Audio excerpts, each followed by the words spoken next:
ब्रेकनंतर आपलं पुन्हा एकदा स्वागत. आपण चर्चा करतोय ती राष्ट्रवादी काँग्रेसचे राष्ट्रीय अध्यक्ष शरद पवार यांच्याबरोबर. अगदी महिलांबद्दल आपण बोलतोय. राष्ट्रीय राजकारणातल्या 3 महिला, जयललिता, ममता, मायावती, तिघांनीही आपल्या स्वकर्तृत्वावर त्यांच्या राज्यामध्ये सत्ता प्रस्थापित केलेली आहे. राज्यात जर आपण बघितलं तर राज्याचं नेतृत्व ज्यावेळेला पवारसाहेबांनी वेगळा पक्ष काढला, मात्र स्वतःच्या बळावर किंवा राष्ट्रवादीनं स्वतःच्या बळावर सत्ता मिळवलेली नाही, आतापर्यंत मिळवू शकलेली नाही. काय कारण वाटतात, का म्हणून? नवीन पक्ष आहे, 10 वर्ष झाली, 11 वर्ष झाली. माझ्या मते नवीन पक्ष काढून एवढ्या कालावधीमध्ये इथपर्यंत जाणं ही सुद्धा अचिव्हमेंट आहे. तुम्ही महाराष्ट्रातल्या बाकी पक्षांचे स्थान बघा, याच्यापेक्षा जास्त वर्ष काम करणारे पक्ष आहेत, पण ते इथपर्यंत जाऊ शकले नाही. राष्ट्रवादीने बाकी काही असलं तर एक नव्या कार्यकर्त्यांची एक फौज टीम समज महाराष्ट्रामध्ये प्रत्येक जिल्ह्यात तालुक्यामध्ये तयार करायला यश मिळवलं. आम्ही इथले निर्णय घेताना एक भूमिका कायम ठेवली की महाराष्ट्र आम्हाला BJP सेनेच्या हातात जाऊन द्यायचं नाही आणि त्याच्यासाठी 2 पावलं मागं सारायची तयारी ठेवली पाहिजे. आणि ही ज्या वेळेला तयार ठेवून जावं लागतं त्यावेळेला तुम्ही म्हणतात त्याप्रमाणे पूर्ण यश मिळायला सुद्धा मर्यादा येतात. त्या मर्यादा येणारच हे माहिती आहे, पण माहीत असतानासुद्धा ती जाणीवपूर्वक शिकावी. यावेळेला मुंबईचा प्रश्न आला. काँग्रेसमध्ये आमच्यामध्ये, काँग्रेसमध्ये माझे अत्यंत जवळचे काही जे सहकारी आहेत, कामत हे माझ्या जवळचे सहकारी आहेत. ठीक आहे, पक्ष आम्ही वेगळे असू, पण व्यक्तिगत त्यांचे माझे संबंध अतिशय उत्तम आहेत. त्यांची मतं वेगळी होती, ते मी समजू शकतो. पण आम्ही ठरवलं, काही झालं तरी सेना भाजपच्या हातात 16 वर्ष मुंबई राहिल्याच्या नंतर या मुंबई नगरीचं जे चित्र आम्हाला बघायला मिळतं आहे, त्याच्यामुळे जी अस्वस्थता आमच्या मनात होते ती दूर करण्याच्यासाठी एकत्र येऊन केंद्र सरकार, राज्य सरकार आणि मुंबई महानगरपालिकेची सत्ता ही एका विचाराच्या हातातील इथली समस्या कमी करायला आपण पावलं टाकलीच पाहिजे. जर आपण राष्ट्रवादी काँग्रेस आणि काँग्रेसचा विचार केला तर राष्ट्रवादीतल्या काही नेत्यांवर सातत्यानं आरोप करण्यात आले, भ्रष्टाचाराचे आरोप झाले. काय एकाच वेळी अनेक मंत्र्यांवर असे आरोप होणं काही विशिष्ट अशा उद्देशानं हे होत आहे? काय कारण? सगळ्या गोष्टी आता प्रफुल्ल पटेलांचं झालं, नंतर सिद्ध झालं, हे स्पष्ट झालं. ज्यांनी जी वृत्त दिलं होतं त्यांनीच नंतर रिपोर्ट दिला की ह्याच्या संबंधीचा काही आधार पुरावा वगैरे आमच्याकडे नाही आहे. पण 4 दिवस येऊन गेला ना, टेलिव्हिजनवर चर्चा झाली ना त्याच्या एक प्रतिमेला काहीतरी धक्का बसतो, तो त्याच्यावर परिणाम काही ना काहीतरी प्रमाणात झाला. नंतर लोकांना कळलं. तर खूप वेळेला ते मी असं म्हणत नाही की कुठल्याच राजकीय पक्षाने केलं, माझा आरोप तो नाही, हा बाहेरनं झालेला होता. पण जेव्हा निवडणुका येतात आणि त्यावेळेला एखादा पुढे येणारा किंवा यशस्वी होणारा घटक असतो त्याला टार्गेट केलं जातं.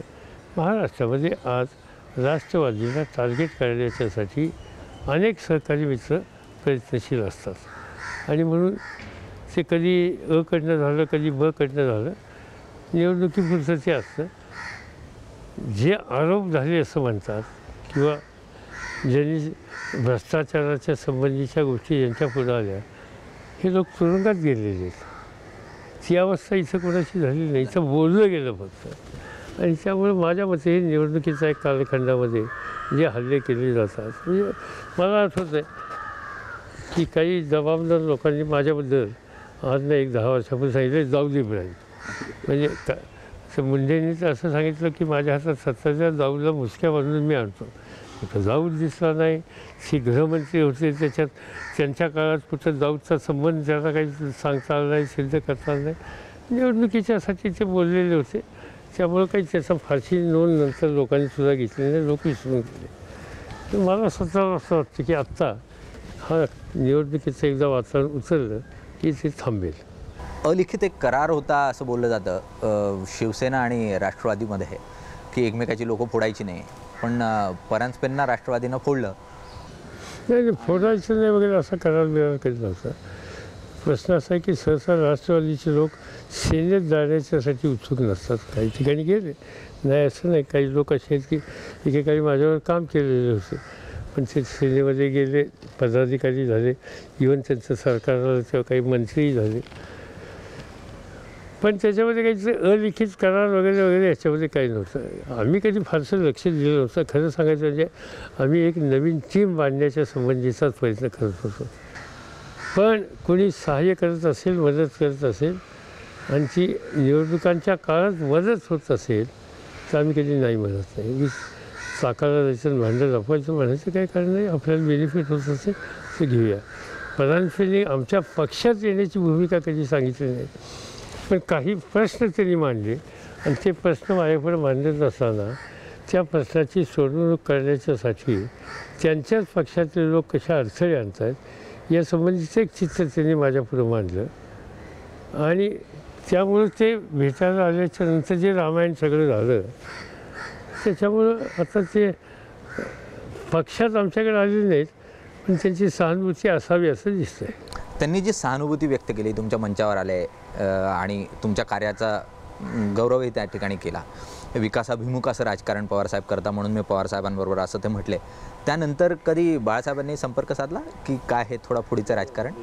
पण त्याच्यानंतर बाळासाहेबांचं मी स्टेटमेंट वाचलं की कोणीतरी पत्रकारांनी त्यांना विचारलं माझ्याबद्दल आणि ह्याच प्रश्नावर बाळासाहेब ते काय झालं असेल ते माझे मित्र आहेत आणि ते माझे मित्र राहतील. बाळासाहेब असे म्हणले तुम्हाला खात्री नसेल त्यांना बोलू का आता, असं काहीतरी मी एक टेलिव्हिजनवर का कशात तरी पाहिलं. ठीक आहे, असं या गोष्टी घडत असतात, होत असतात, जात येत असतात, नाही असं नाही. राणे आले काय, आणखीन काय आले काय, ते एकेकाळी शिवसेनेत होते, मुख्यमंत्री होते, आमच्यातले काही लोक तिकडे गेलेले असतील तर त्याच्याबद्दल फारशी चिंता करायची नसते. शरद पवार साहेबांबरोबर अशीच चर्चा आपण सुरू ठेवणार आहोत, पण त्या अगोदर घेणार आहोत एक छोटासा ब्रेक. बघत राहा स्टार माझा.